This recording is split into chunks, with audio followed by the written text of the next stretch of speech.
I'm Karl and I'm a supporter of Whitman-Walker Health. In the early days of the AIDS pandemic, a lot of what we did was based on fear. Friends were dying, and employers were looking for ways to protect themselves and to limit the financial liabilities of people suffering with this horrible disease. In this time, the life-saving test for HIV was being used to identify and isolate those people who were infected.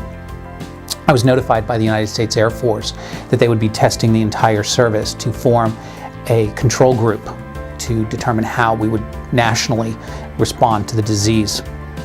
The policy statements, however, were silent on what they would do when they found that somebody was positive. I felt at that time that I had to protect myself, so I sought out a test that would remain private. I found that test at Whitman-Walker. In early 1987, I sat in a room of many scared men and waited my turn to have blood drawn.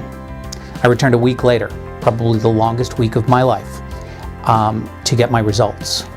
While my results were good, many in the room weren't that lucky. Many were getting life-altering bad news. I vowed that evening to help out on behalf of Whitman-Walker, on behalf of those that aren't as lucky as I was. I focused my then limited charitable giving on Whitman-Walker. I volunteered for Food and Friends, and I ran hundreds of miles with the AIDS Marathon training program. After 25 years, I'm still a proud donor to this remarkable organization that returns the humanity to healthcare every day. I only wish I could do more.